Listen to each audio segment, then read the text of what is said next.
नमस्कार दोस्तों, स्वागत है आपका मेरे चैनल पे। दोस्तों, जैसा कि आप जानते हैं कि तेजस MK1 को जो कि FOC लेवल का है कंडक्ट कर लिया गया है, दूसरी स्क्वाड्रन उसकी इंडक्ट कर ली गई है। तो ऐसे में दोस्तों अब जो फोकस है वो तेजस MK1A के ऊपर है, जो कि ऑलरेडी अप्रूव हो चुका है। 83 हमने ये लेने हैं, लेकिन इसकी मैन्युफैक्चरिंग अभी शुरू नहीं हुई है क्योंकि इसे कैबिनेट कमेटी का अप्रूवल नहीं मिला है। आज इसी के ऊपर हम बात करेंगे।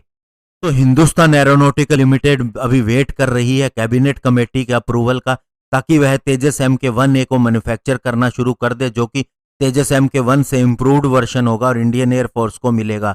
और दोस्तों, कैबिनेट का अप्रूवल जो है वो अभी तक हो जाना चाहिए था, लेकिन कोविड-19 की महामारी की वजह से ये डिले हो गया और अब दोस्तों माना जा रहा है कि ये थर्ड क्वार्टर के अंदर हो जाएगा, अगले फाइनेंशियल ईयर के।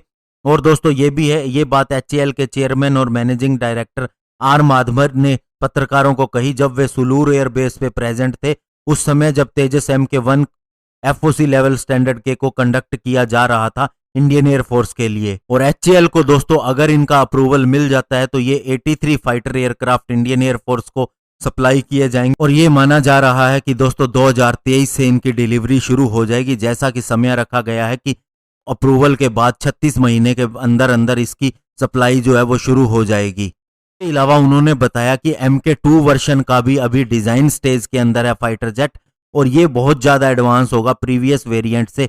और उन्होंने बताया FOC वेरिएंट के तेजस आने से इसका मेंटेनेंस का समय, मैन आवर्स और टर्न अराउंड टाइम भी कम हो गया है, जिससे इंडियन एयरफोर्स को मिशन के लिए और ज्यादा क्षमता मिलेगी और ज्यादा समय मिलेगा। ये बात माधवन ने कही और उन्होंने कहा कि 16 और FOC स्टैंडर्ड के फाइटर जेट जल्द ही डिलीवर्ड कर दिए जाएंगे, क्योंकि हमारी मैन्युफैक्चर करने की कैपेसिटी 8 से बढ़ के 16 हो चुकी है।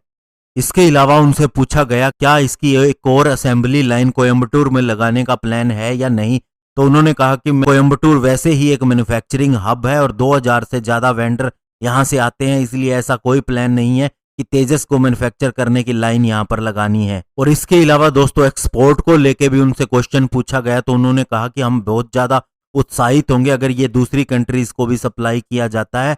और हमारे एक और कमांडर इन चीफ जो कि साउथर्न एयर कमांड से थे, अमित तिवारी, उन्होंने बताया कि इंडियन एयरफोर्स के पास अभी कोई भी युद्ध लड़ने के लिए इनफ प्लेन है, कोई कमी नहीं है, लेकिन स्क्वाड्रन स्ट्रेंथ को मजबूत करने के लिए इन्हें जल्द से जल्द कंडक्ट करना जरूरी है। तो दोस्तों फाइनली अब जो चीजें हैं वो ट्रैक पे है। तेजस MK1 जो कि FOC लेवल का है उसे कंडक्ट कर लिया गया है सेकंड स्क्वाड्रन में और उसका काम भी पूरा हो जाएगा। और इसके अलावा 83 तेजस MK1 एक स्टैंडर्ड का भी काम जल्दी शुरू हो जाएगा जैसे ही उसका अप्रूवल मिलता है। और उसके बाद दोस्तों जो तेजस मीडियम वेट फाइटर है उसके डिजाइन पे काम चल रहा है, वो भी एज इट इज इसके बाद ऐसे ही चलता रहेगा। तो ऐसे में दोस्तों जब ये फाइटर जेट आने शुरू हो जाएंगे पूरी तरह से हमारी स्क्वाड्रन बढ़ती भी जाएंगी और हमारे पास लोकल बने फाइटर जेट भी होंगे और इसके अंदर कोई प्रॉब्लम भी नहीं आएगी। धन्यवाद, जय हिंद।